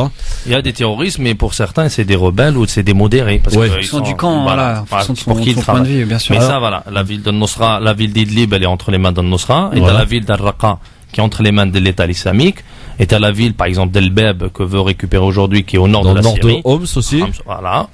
Après, dans la banlieue, qu'on appelle le Rif, la banlieue de chaque ville, il y en a pas mal, hein. Dans la ville de Rota, par exemple, au sud un peu de Damas, dans la banlieue de Damas, il y a aussi un groupuscule qui a été évacué aujourd'hui déjà pour la ville de Idlib. Oui. En fait, quand je vous écoute, en fait, et pour reprendre un peu ton expression, avant même de parler de la défaite de terroristes ou des alliés ou je sais pas quoi, je pense que c'est d'abord une défaite pour plutôt une perte, ou je sais pas comment dire ça, le terme approprié, peut-être que Sabrina va le trouver, mais c'est pour l'humanité, en fait, pour nous, la civilisation moderne. J'arrive pas à concevoir qu'en 2016-2017, quand même, on arrive à, c'est même pas on arrive, si, on peut rester comme ça pendant je sais pas combien de temps, à regarder et on le voit, les réseaux sociaux parlent pour nous, on voit des gens se faire massacrer, on voit C'est une guerre, malheureusement, qui a été déclarée à la Syrie. Je suis d'accord, mais justement, en fait, compte, c'est avec tout ce... Aujourd'hui, apparemment, on envoie des hommes dans la Lune, on peut pas arrêter une guerre. Tu vois ce que je veux dire ou mais pas? ça commence à changer avec l'arrivée de Trump. Là maintenant, il a levé. Ouais. Oh, alors elle est belle cette phrase. Ça commence à changer. Sur la Syrie. Moi, je parle de la Syrie. Si j'ai eu peur. Je pense que par rapport à Trump, on peut faire un parallèle avec. Non, mais il l'a dit. Ça n'a rien à voir avec ça ne veut pas dire qu'il le fera. Non, il le fera. Maintenant, il vient de nommer comme le président du Conseil national de sécurité, le général Flynn. Ce général Flynn, moi, je l'ai cité plusieurs fois ici. C'est un homme qui a démissionné en 2013 et qui a déclaré en 2012 et avoir donné un rapport disant l'imminence de l'État islamique, de l'arrivée de l'État islamique et que le financement des terroristes, il était contre la ligne utilisée par Barack Obama qu'on appelle la soft power, c'est-à-dire la guerre par procuration par ces pseudo-djihadistes qui sont utilisés comme de la chair à canon à des intérêts occultes, des multinationales. Mais moi, ce qui me dérange en vérité, c'est qu'on mette la lumière sur les villes qu'ont utilisé les médias ou que décident les médias aujourd'hui de mettre la lumière. Alep, par exemple. Alep aujourd'hui, mais la guerre, elle est en Syrie totalement. Il y a des milliers des centaines, pas qu'à Alep. Après, les médias prennent ce qu'on leur donne aussi. Non, mais en même temps, symboliquement parlant aussi, quand tu dis Alep, il y a une symbolique en termes en termes de civilisation aussi au niveau de la Syrie, mondialement, qui fait que ça te parle tout de suite. Mais moi, je vais vous donner un peu une interprétation, ou bien le résultat, il est dû à quoi exactement? Il est dû à l'accord entre la Turquie et la Russie. Pourquoi? La Turquie, la Russie, il y avait un conflit suite à ils ont abattu l'avion russe. Oui. Et maintenant, il y a 2 mois, le Erdogan, il s'est mis d'accord avec Poutine. Et parmi les accords secrets, c'est de faire sortir certains groupes terroristes. Par exemple, vous avez un groupe qui s'appelle Nordin Zenki, qui a été connu parce qu'ils ont filmé, par exemple, ils ont égorgé un jeune palestinien. C'est ce groupe Nordin Zenki, qui est composé par mal d'éléments dans la ville de Halab, ont déserté la ville de Halab pour apporter secours, pour porter secours à l'armée turque qui est aujourd'hui au nord de la Syrie, qui essaye de créer une zone tampon au nord de la Syrie. Elle a pris la ville de Jarablus et elle compte aujourd'hui mener une bataille dans la ville d'El Beb. Excuse-moi, je vais te couper, Soufiane, c'est très mal poli, mais je suis obligée, c'est plus fort que moi. En fait, quand j'entends, depuis que je participe à ces émissions, bon voilà, Alep, c'était déjà le cas et c'est toujours pareil. Et il y a juste des revirements de situation, des villes prises. Là, enfin. C'est une guerre. Oui, c'est une guerre comme partout, mais je suis obligée de revenir toujours là-dessus parce que ça rejoint un peu ce que tu disais, Hicham, tout à l'heure. C'est moi, j'ai beaucoup de mal en fait humainement, parce que j'ai le sentiment plus on gagne en fait en civilité et plus on en devient un civil. Donc plus on voit. Moi, j'essaye de donner une interprétation. Ça bien évidemment, c'est pas ce qu'il faut de toute façon. C'est pas être humain. Je rebondis sur ce que tu dis. C'est malheureux ce qu'on est en train de dire. On parle d'être humain, des morts, des bombardements, j'ai le sentiment en fait qu'une guerre aujourd'hui, les guerres, je l'apprends pas. Mais on est dans un focus. Aujourd'hui, la guerre, elle est plus que politique, elle est mercantile. Oui. Et ça, c'est vraiment. Je sais que ça va rien changer de le dire, mais faut le dire. Voilà. Maintenant, moi, j'essaie de dire. Humainement parlant.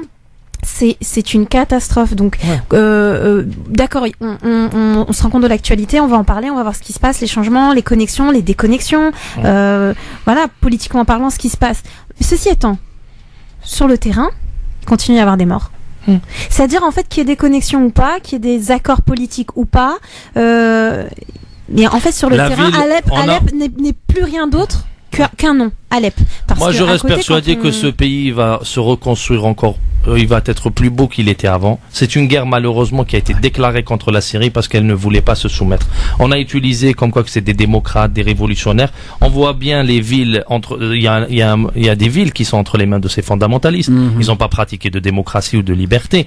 Ils ont au contraire, ils ont chassé, ils ont génocidé, par exemple, pas seulement les chrétiens, mais vous avez les Yazidis, les Assyriens, des gens, des minorités qui existaient dans ce pays qu'on ne connaissait même pas. Et c'est un pays où il y avait plusieurs ethnies, plusieurs confessions qui vivaient dans la paix. Et d'un jour au lendemain, on a découvert que voilà, ils s'aimaient pas, qu'il y avait des gens qui voulaient instaurer la charia ou je sais pas quoi, leur charia à eux. Voilà, de toute façon, comme le disent certains observateurs, à ceux qui disent plus de Bachar el-Assad au pouvoir en Syrie, ok, mais pour mettre qui à la place? C'est ça le truc. Voilà, c'est pour faire le même. En vérité, c'est le cas constructeur. Il y a des théories qui ont été, il y a des thèses qui ont été théorisées par les néoconservateurs.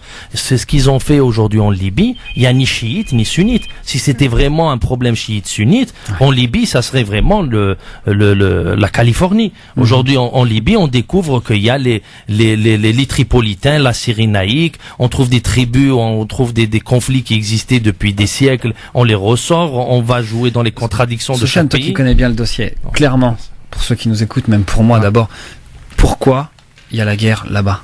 Des fois, on a tendance à oublier un petit peu. Un remodelage du Moyen-Orient. Il faut savoir qu'en 2003, ça remonte, hein. Voilà, ça venu depuis 2001, depuis le 11 septembre 2001. Exactement. Les Américains, ils ont trouvé comme quoi que c'était le prétexte décrété d'aller envahir des pays. Et vous avez le général Wesley Clark, qui est écrit noir sur blanc. Il y a une vidéo qui dit qu'on avait 7 pays. Donald Rumsfeld, qui était le ministre de la Défense à l'époque, il a demandé à envahir 7 pays. Comme par hasard, c'est la Somalie, c'est le Soudan, c'est la Libye, c'est la Syrie, c'est l'Iran, c'est l'Afghanistan, et vous avez aujourd'hui, on est en train de les vivre. Ils ont utilisé la hard power avec les républicains de Bush en Afghanistan.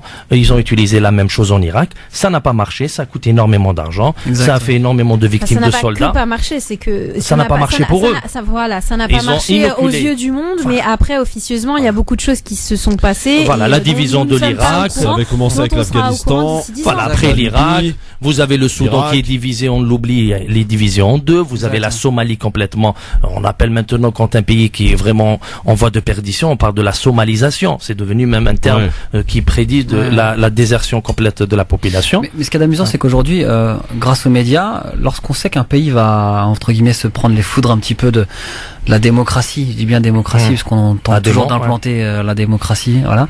C'est qu'on diabolise toujours le chef d'État. Bien sûr. Bachar, pendant un moment, se faisait bâcher, justement, et puis arrive un moment, tiens, on va les bombarder. Mais ça veut pas dire que le Bachar el-Assad c'était l'exemple. Il y a énormément bien sûr, voilà, sûr. Mais ils jouent ils utilisent tout, ils utilisent la pauvreté, ils utilisent la corruption. Mais est-ce que vous trouvez que c'est très démocratique justement d'imposer une démocratie?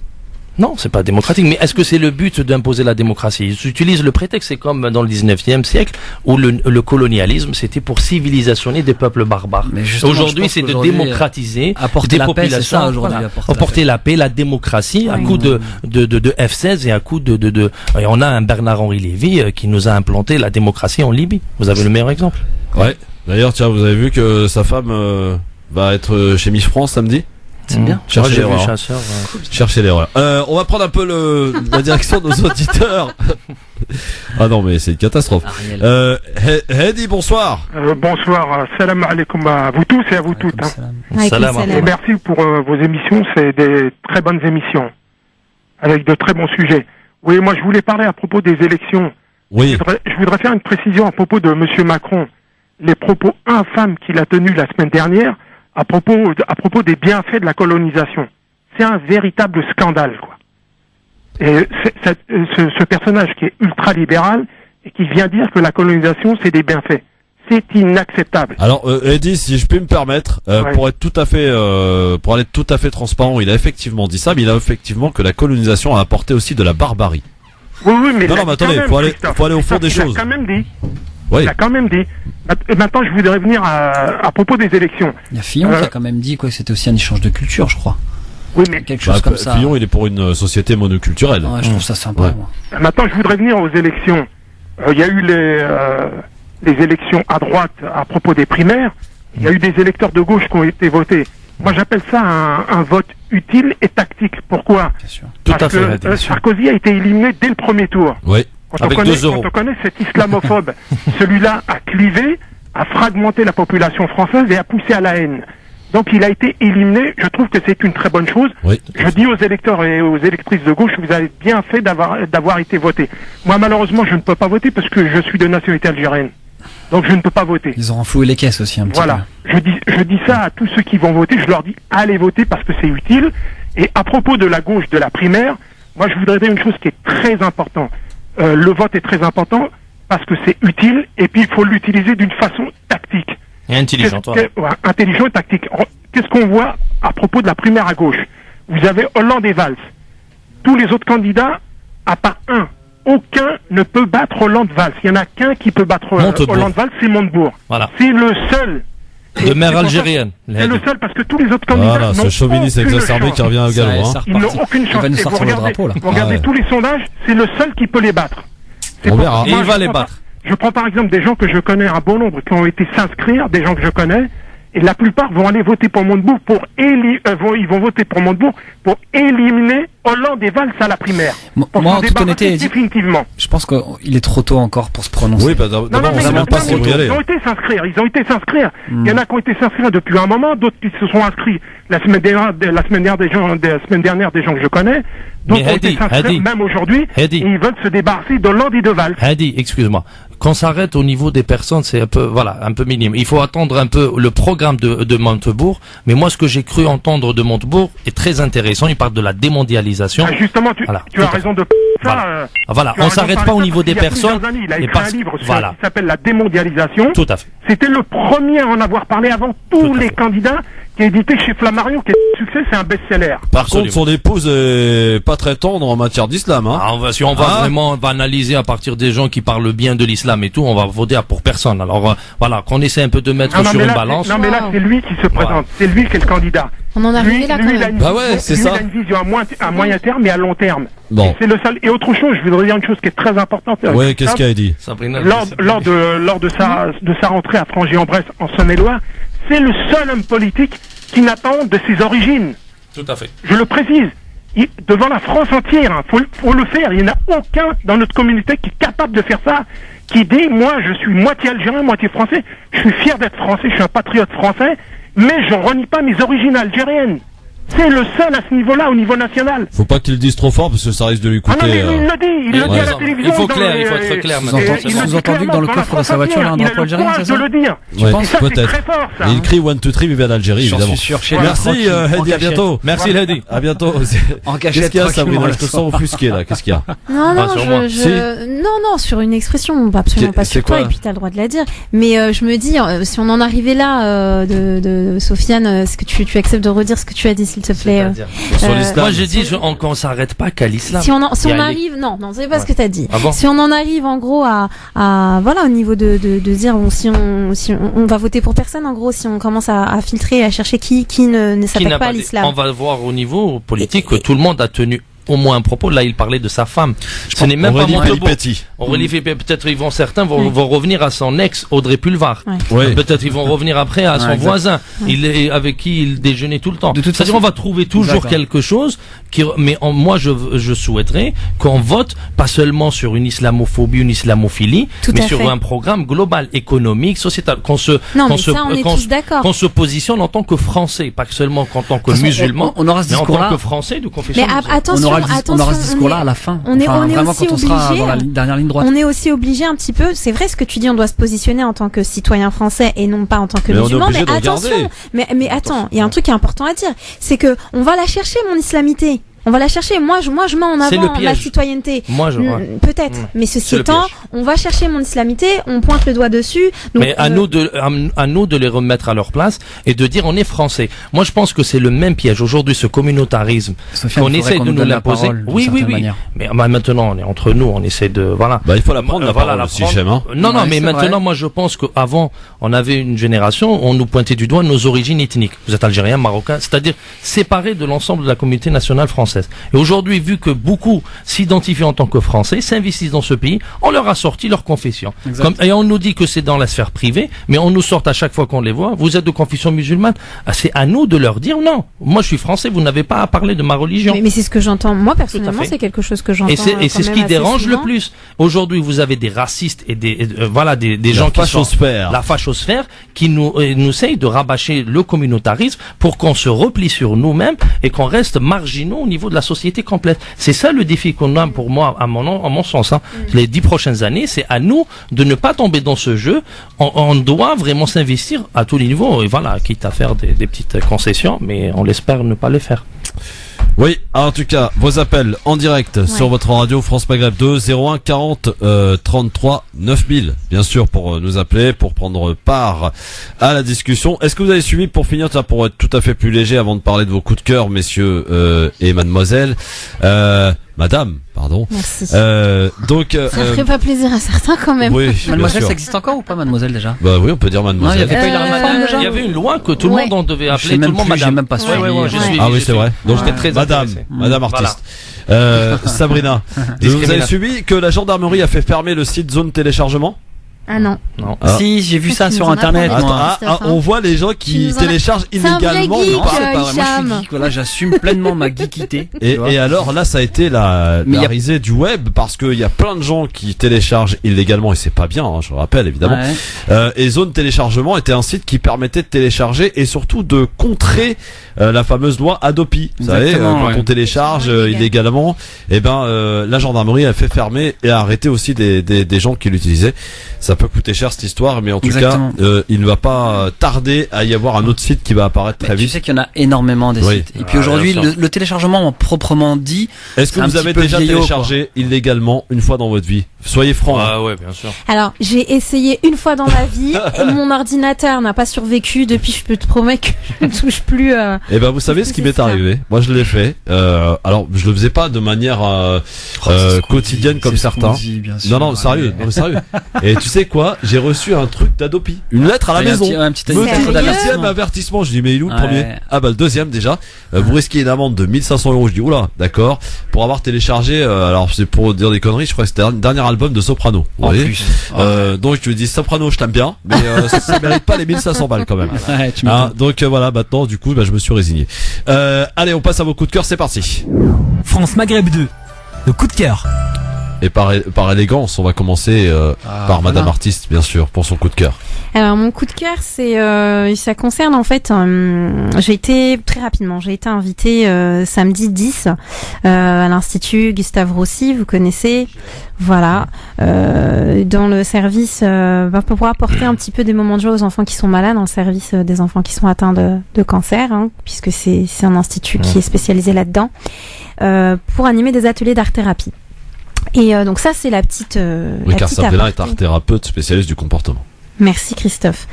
Et c'est vrai que j'ai trouvé assez sympa l'initiative qu'ils ont essayé de mettre en place, et donc j'avais envie de les soutenir et de demander, de proposer à nos auditeurs s'ils avaient envie de participer un peu à ça pour donner un petit sourire, parce que l'opération s'appelle Pour le sourire d'un enfant. Je pense que déjà de base, tous les enfants méritent d'avoir un sourire sur leur visage, et encore plus quand un enfant est éprouvé. Donc ça, c'est une chose. Donc en fait, ils vont faire une grande collecte de jouets. Ils sont déjà dessus, une grande collecte de jouets, de matériel créatif également, peinture, paillettes, au profit de ces petits anges. Et donc, ils ont besoin de nous tous. Donc pour les aider, ils collectent des jouets neufs pour enfants, ados, filles, garçons, ainsi que du matériel créatif. Et ils demandent à tout le monde de partager l'information. Sachant qu'il compte, je vais vous donner le numéro, donc il compte offrir tout ça ce fameux jour. Donc il n'y a pas que ces ateliers. Ce jour-là, il y a aussi une autre association qui sera là, les clowns en folies, qui viennent. On connaît un petit peu le concept, qui viennent là-bas dans les services pour me donner un petit peu de bonheur ou de répit, en tout cas pendant un petit moment à ces petits bouts.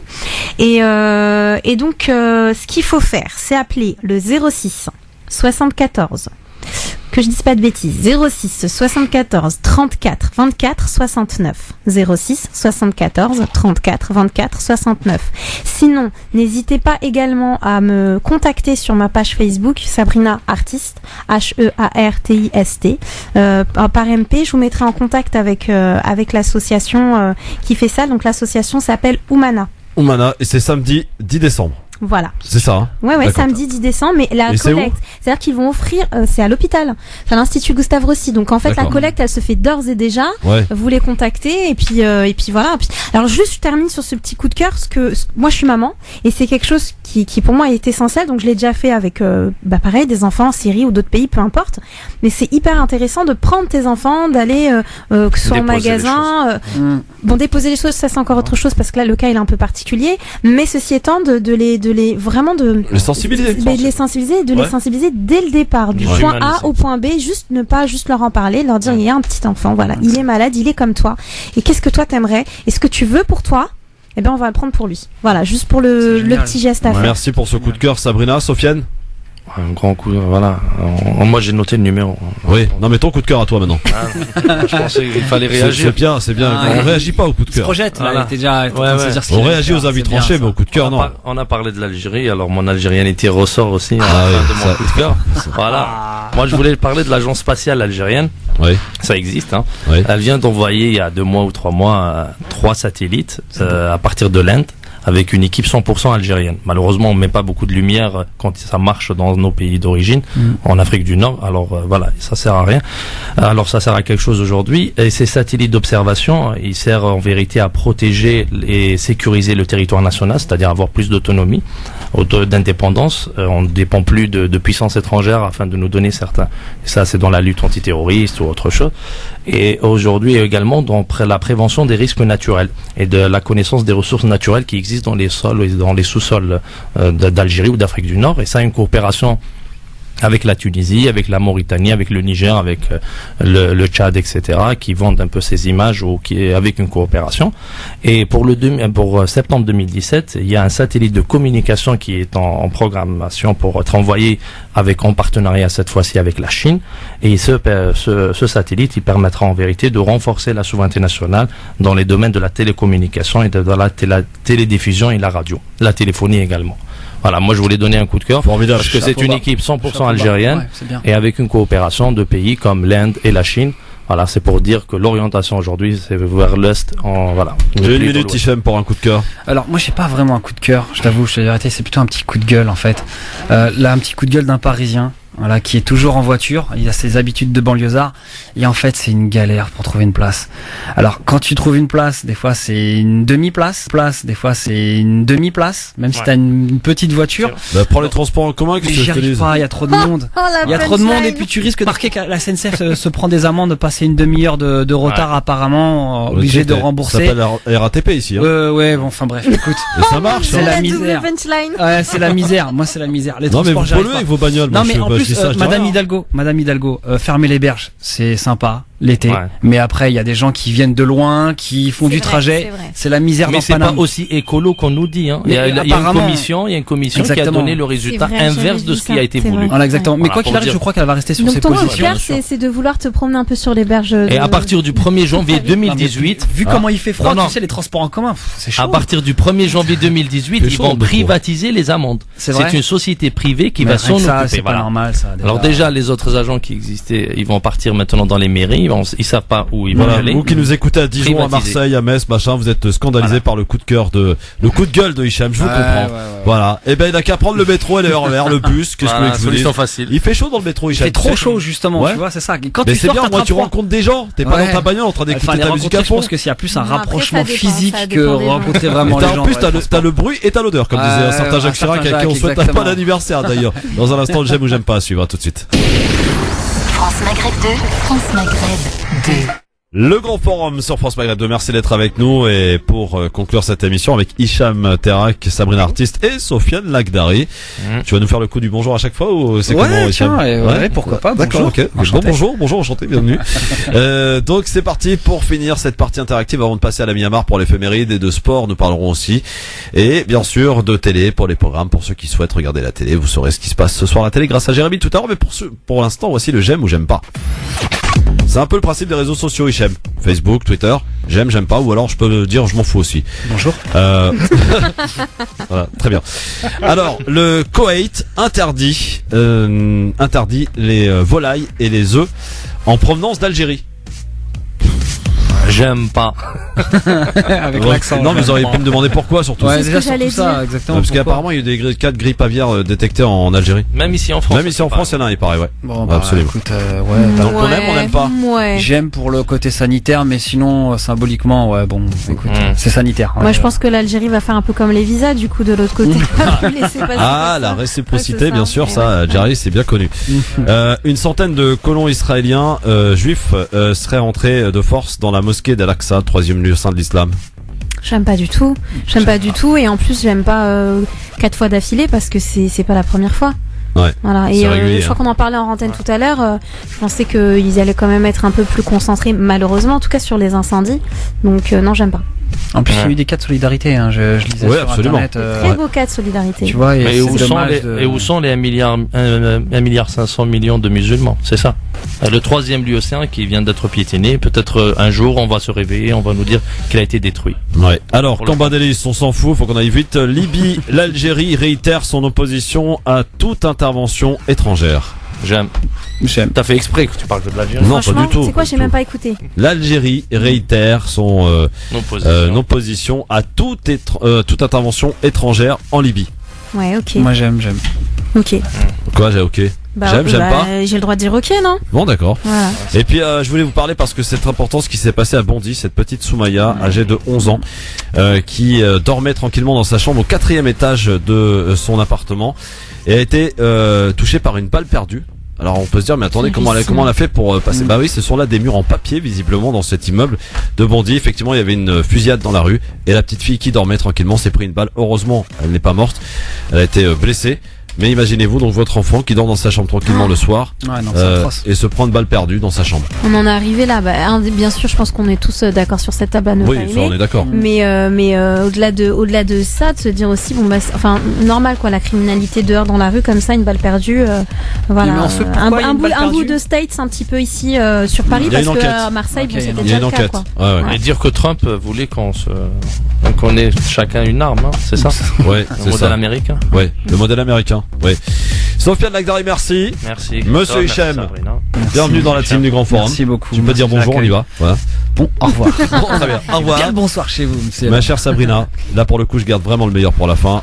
À très vite. Merci Christophe, merci à tout le monde, c'est toujours un plaisir. À très vite. À très vite. Dans un instant, la Myanmar pour l'éphéméride et la suite du Grand Forum juste après. L'essentiel de l'actualité de ce mardi soir, c'est avec Marine Garel tout de suite pour le Flash à 18h. Bonne soirée. Bonsoir Marine.